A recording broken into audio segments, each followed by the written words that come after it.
Om.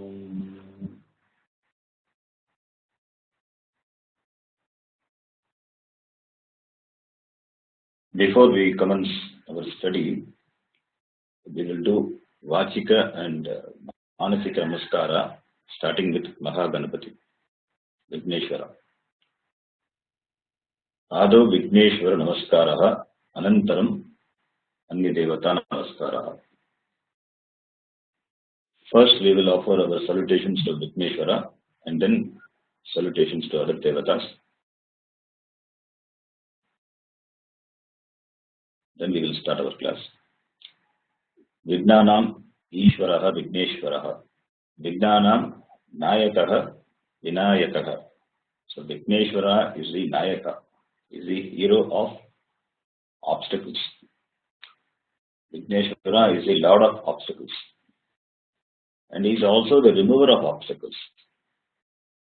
Not only Vigneshwara is a giver of obstacles, but he is also the remover of obstacles. Vigna Harta, Vigna Nivartakaha, Vigneshwaraha. Obstacles, which we call in Sanskritam Pratibandha, is really speaking, it is not created by Vigneshwara. It is not given by Vigneshwara. Obstacles, it comes in our way because of our own action, karma. Karma pala rupena pratibandha pravartate. Therefore, by offering our namaskara and prarthana, we will pray to Vigneshwara to clear all the obstacles in our pursuit. And this is going to be a dedicated, a committed pursuit. So, in whichever form the obstacles may come, O Vigneshwara, please drive it away. That is our prarthana. And we will start our class with a small prayer to Vigneshwara. You all may be knowing this shloka, but still I will recite the shloka and you can repeat after me. Vakratunda Mahakaya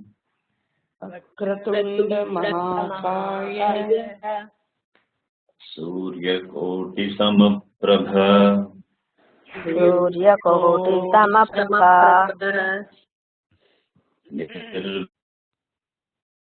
Vigham Kuru Me Deva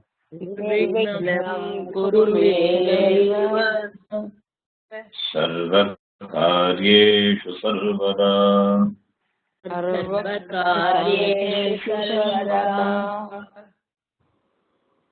This is a simple shloka. Even though many of you know the meaning of this shloka, for the sake of new students who have come to this class, let me give the meaning of the shloka. And please, you can mute your mic now. Always there will be someone who wants to know the meaning of the shloka. So for the benefit of those students, I will give the meaning. Vakratunda. Vakratunda means the trunk of Vinayaka. If you see, it is bent, it is curved, it is not straight. So, addressing Vinayaka, He Vakratunda, it is Sambodhana, He Vakratunda. Mahakaya. Maha means big, huge. Kaya means Shariram, body. So, Mahakaya means the one with the huge body, Shariram. Huge body is because of his belly, so big bellied. So, Mahakaya. The next word, Surya Koti Samaprabha. Koti means crore, 1 crore, 10 million. Surya means sun. Surya Koti means 10 million suns. One sun itself is, we see, gloriously shining in the sky, and you can imagine in the heat. Koti Surya Samaprabha. Samaprabha. Sama means shine, brilliance. Sorry, Prabha means shine, brilliance. Sama means equivalent. So Samaprabha, Surya Koti Samaprabha, it means having the brilliance, the effulgence of 10 million suns. So we can imagine how effulgent will be Vigneshwara. So that Vigneshwara, Nirvignam Kuru Me Deva Sarvakaryeshu Sarvada. E Deva, O Lord, Me Mama Sarvakaryeshu Sarvada Nirvignam Kuru. O Lord, make all my undertakings obstacle free. This is the meaning of this shloka. Then we will do namaskara to Saraswati. This is also a simple shloka. We can chant now. I will say and you can repeat. Saraswati Namastubhyam. Saraswati Namastubhyam. Varade Kamarupini. Varade Kamarupini. Vidyarambham Karishyami. Vidyarambham Karishyami. Siddhir Bhavatu Me Sada. Siddhir Bhavatu Me Sada. This shloka, it is said that it was composed by Agastya Muni. I don't know the validity of this statement, but whatever it may be, this simple shloka, it's enough to invoke the grace of the goddess of knowledge, Saraswati.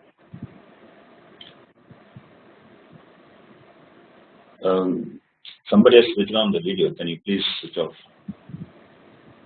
So here, this Hey Saraswati, Tubhyam Namaha. O Saraswati, my salutations to you. And Varade, Hey Varade, Varam Dadati Iti Varadaha. Varadaha means the giver of boons. And Kamarupini.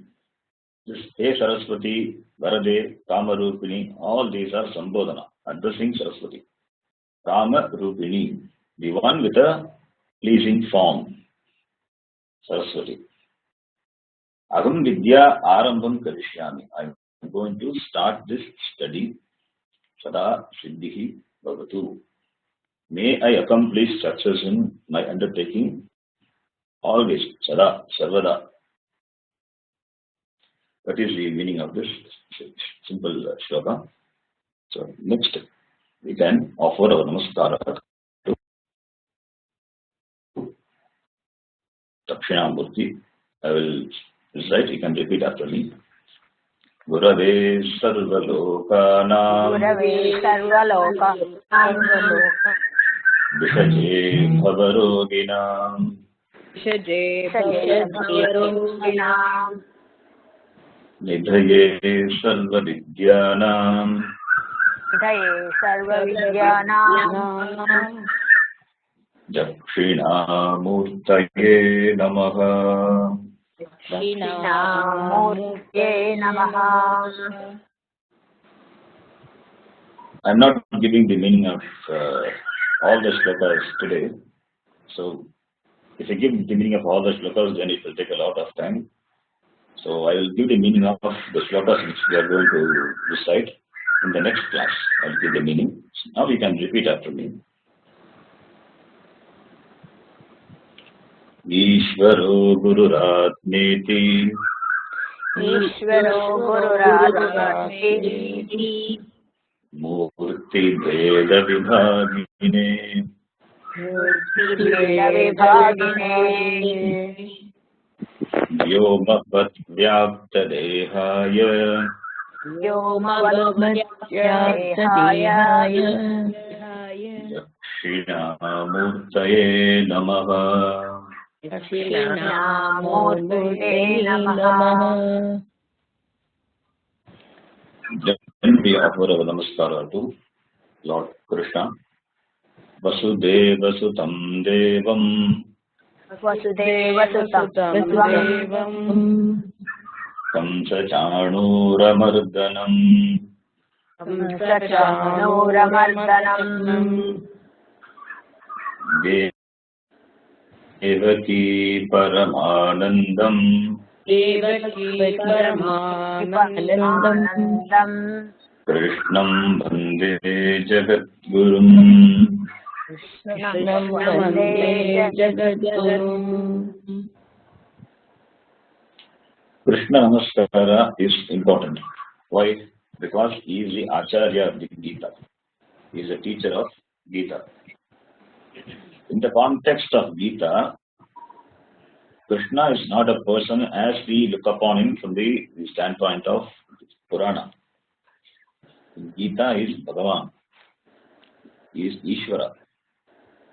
In the Gita, Krishna is not the person moving into Vrindavan, playing with the gopikas. No. Through Gita, Krishna, he teaches the essence of the Vedanta. That is why Gita is called Bhagavad Gita. Bhagavataha Gita. Lord Krishna is a Bhagavan and Gita is a teaching of Bhagavan. Therefore, our Namaskara to Bhagavan Krishna. Then we offer our Namaskara to the Acharya. Who is the Acharya? Shankaracharya. Shruti Smriti Purananam पुराणानाम् Alayam Karunalayam आलयं करुणालयम् Namami Bhagavat Padam Namami भगवत्पादम् Shankaram Lokashankaram. शङ्करं लोकशङ्करम् Then our Namaskara to the Acharyas in the Sampradaya. The names of Acharya are not mentioned, but starting from Sadashiva up to our Guru, my Guru. Sadashiva Samarambham सदाशिवसमारम्भाम् Shankaracharya Madhyamam शङ्कराचार्यमध्वाम् Asmadacharya Paryantam अस्मदाचार्यपर्यन्ताम् Vande Guru Parampara. वन्दे गुरुपरम्पराम् Then we offer our Namaskara to the Guru. My Guru is Swami Dayananda Saraswati, from whom I learnt the Shastram.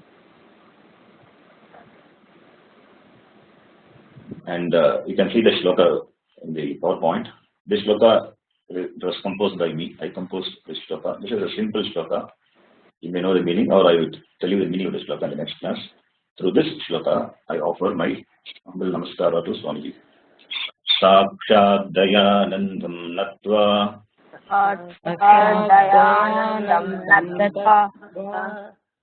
Paramatham Charupinam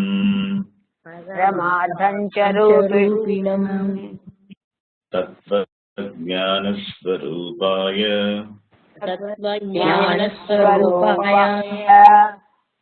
Tasmai Shri Gurave Namaha. तस्मै श्रीगुरुवे नमः.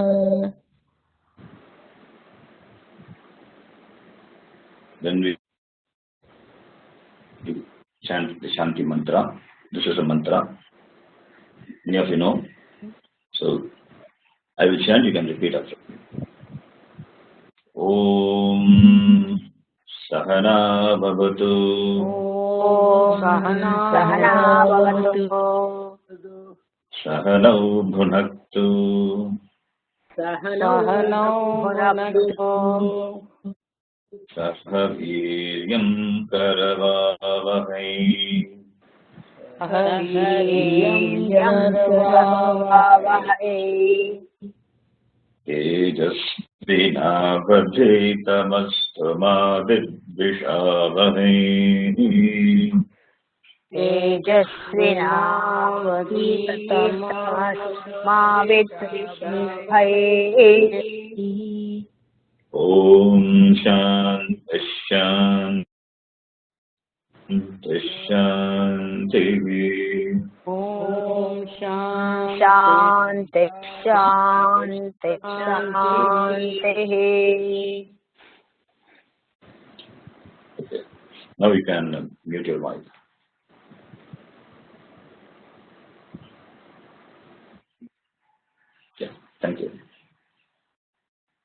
So we have offered our prayers and taken the blessings of all the Devatas and the Acharya.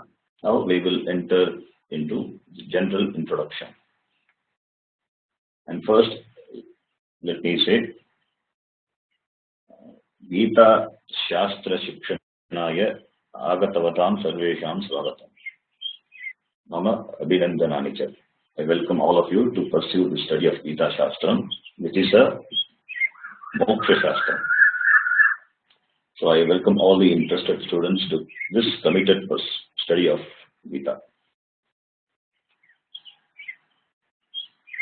What is a Sanskritam word, the Shabda for interested? There are many words, but here in this context, the right word would be Mumukshu, Mumukshavaha, which means those who are after freedom, the seekers of freedom, Mumukshu.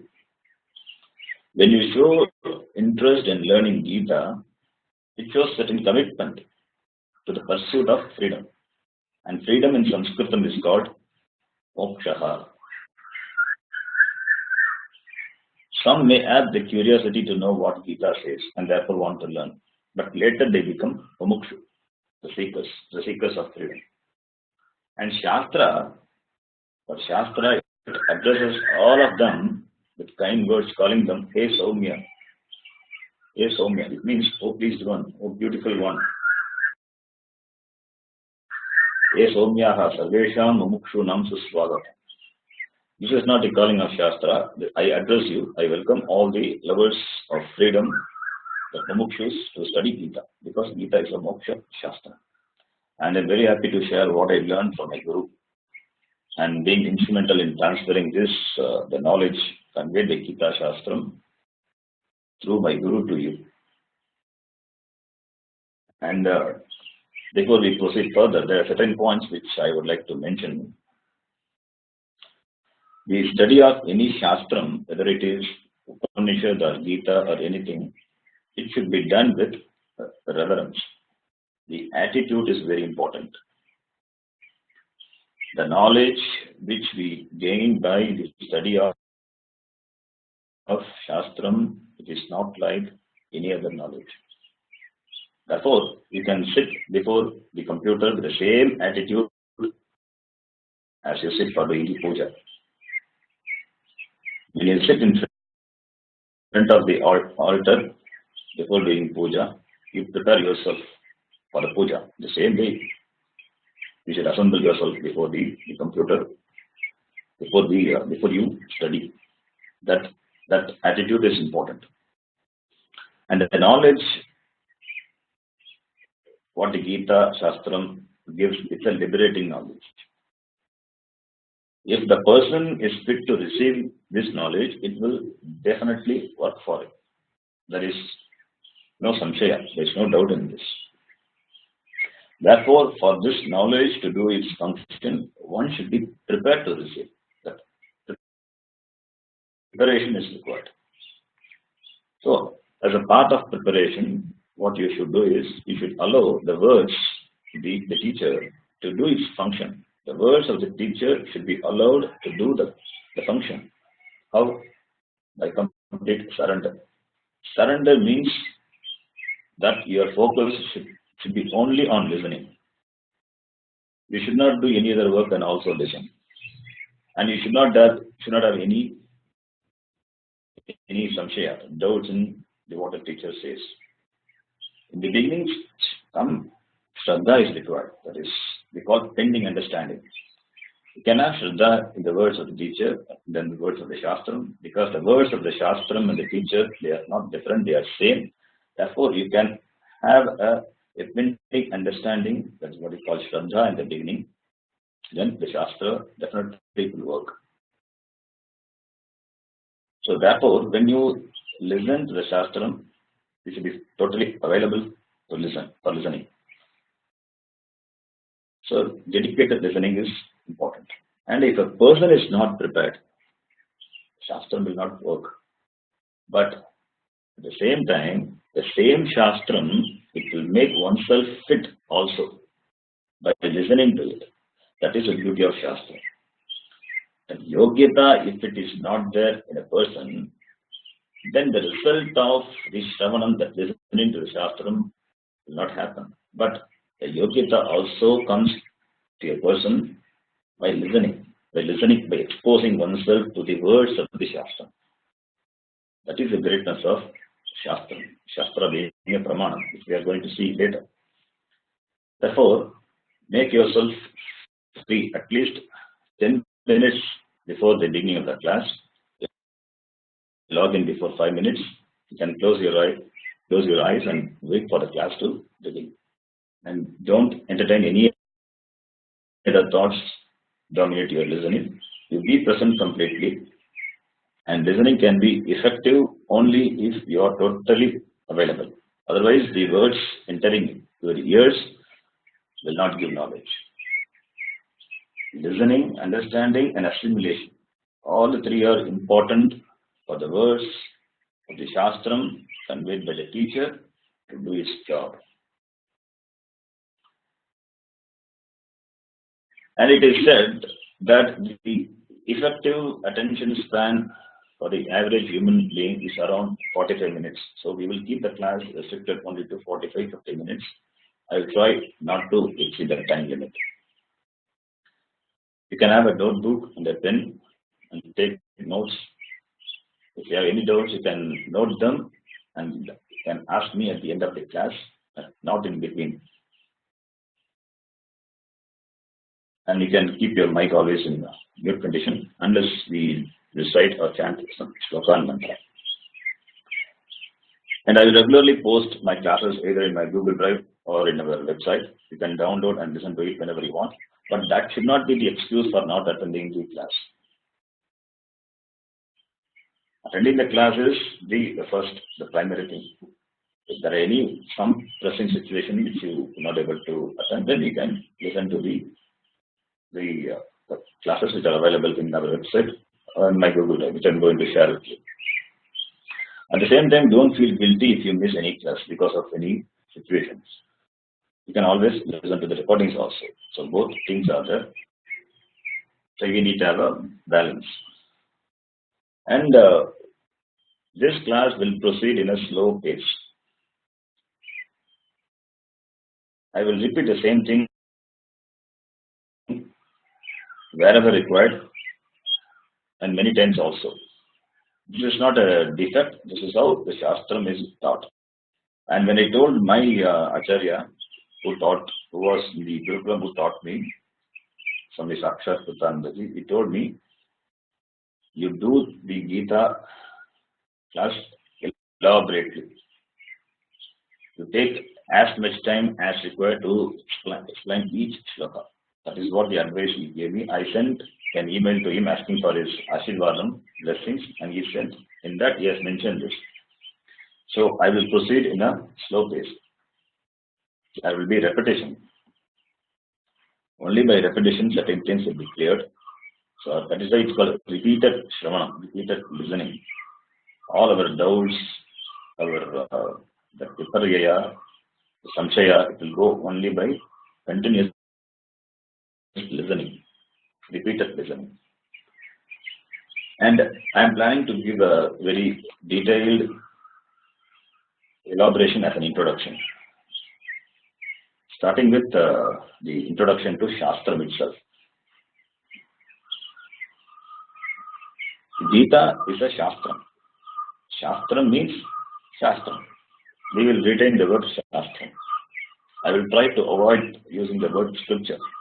I may use, but I will try my best to avoid the word scripture because Shastram is a better choice than scripture. It's a better word. And we will look into the etymology of the word Shastram. Gita Shastram. Gita. By name Gita, we all understand and know that it is Bhagavad Gita only. Because Gita, by the name Gita, there are so many Gitas are there. They said there are about 43 Gitas in Mahabharata.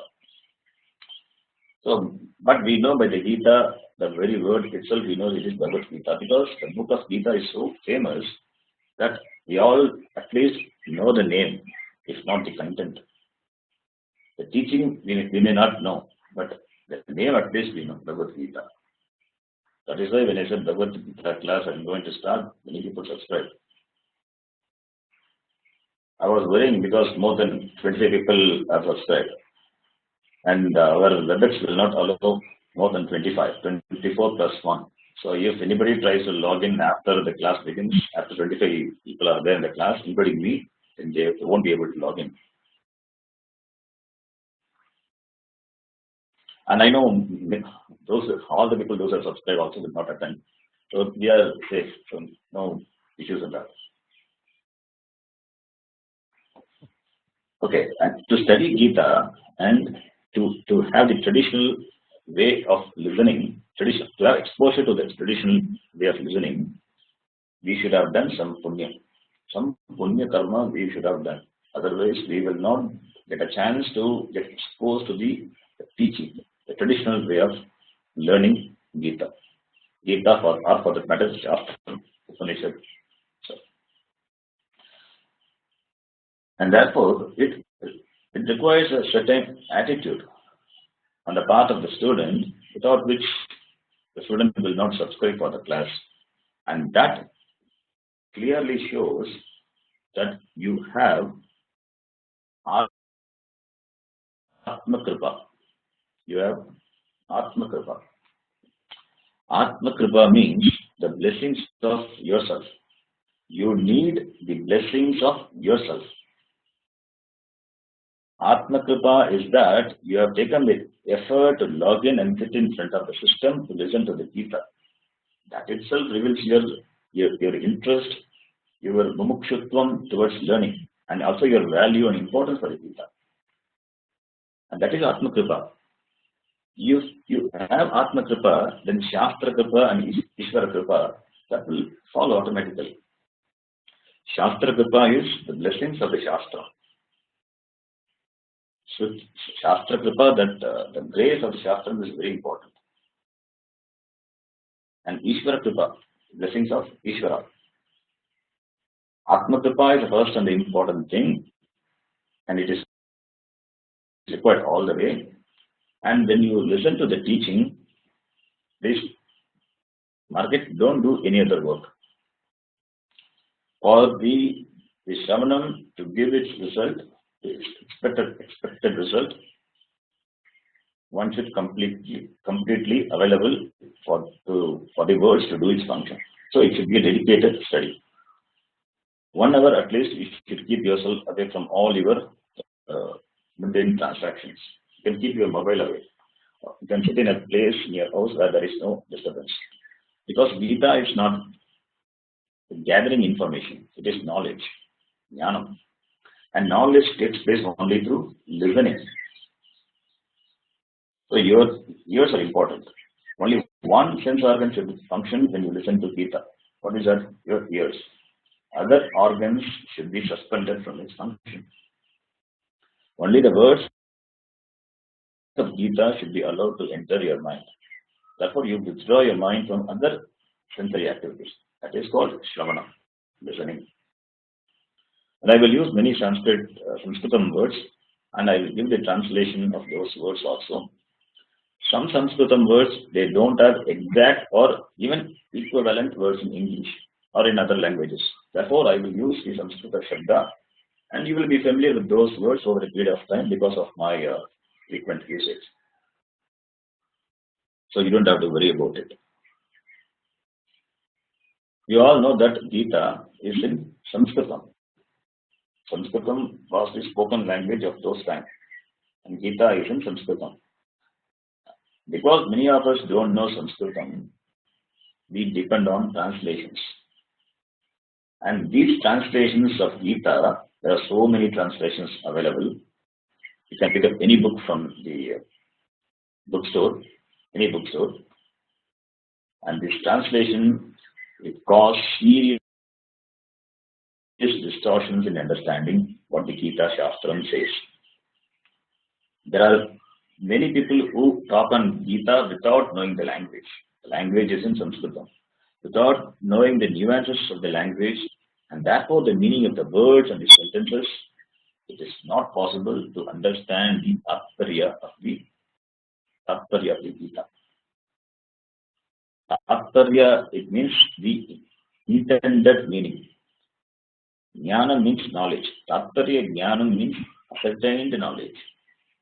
The conclusive knowledge of the Shastra, of the Gita Shastra. Gita Shastrasya Tattparyam Kim. What does Gita Shastra intend to convey? And that is what our Sampradaya has to offer us.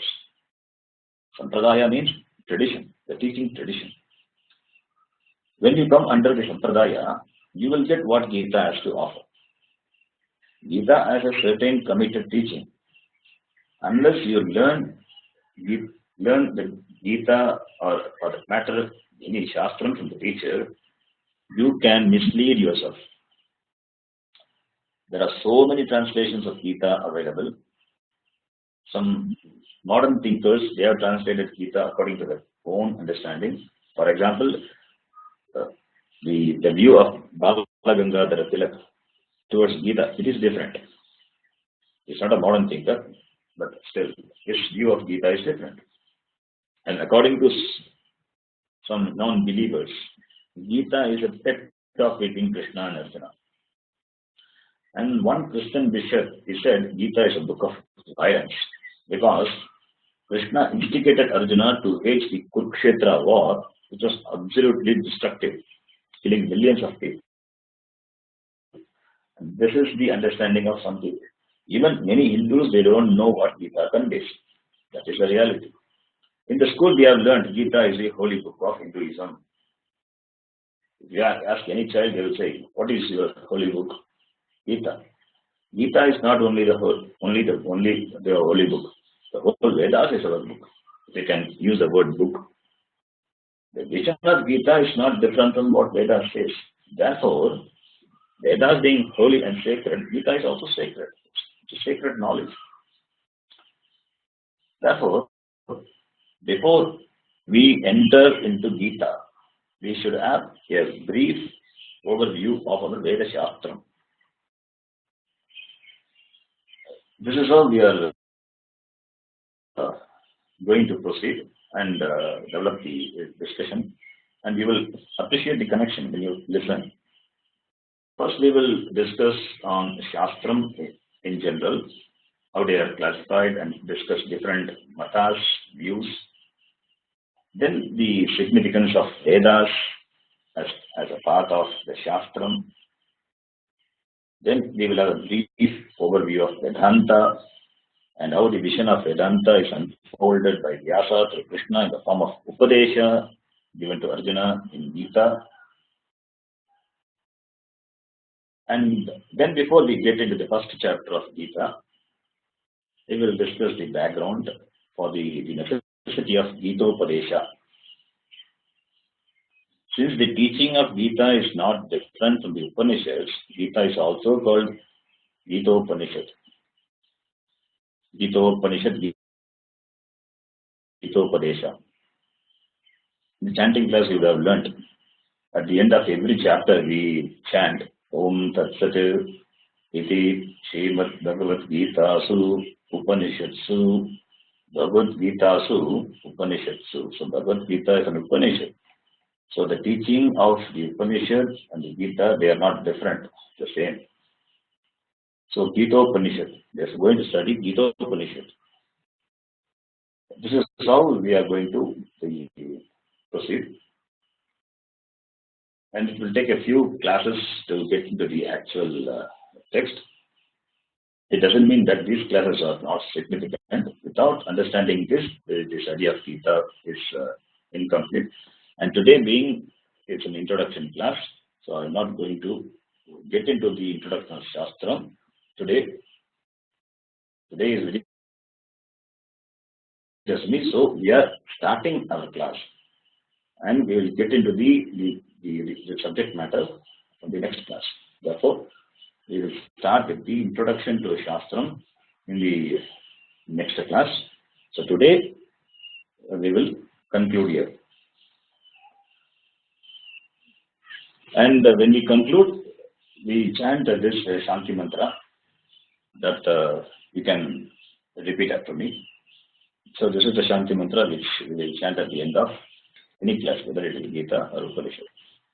Om Purnamadah Purnamidam Purnamadah Purnamidam Purnat Purnamudachyate Purnat Purnamudachyate Purnasya Purnasya Purnamadaya Purnamadaya Purnamevavashishyate Purnamevavashishyate.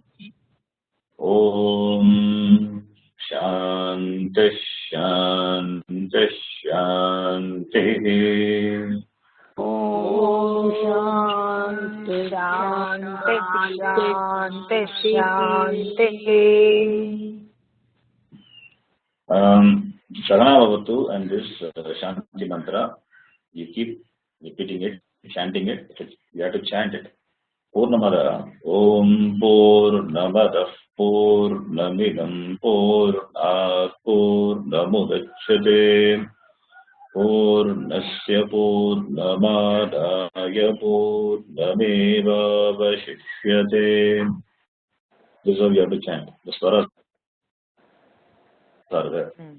And this Shanti, I told before in the other classes, the Shanti is different from Saranavatu Shanti. Please mark it. In Saranavatu, the Shanti will be chanted Om.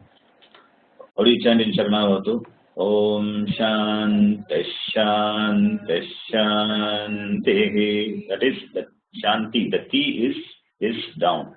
But here, Sha is down. In Purnamada, Sha is, the Swara is down. Om Shanti Shanti Shanti. That Swara difference is there. And you will know it slowly. When you repeat with me the next class, you will learn. So we'll stop here. Thank you all. Thank you. Thank you, Sir.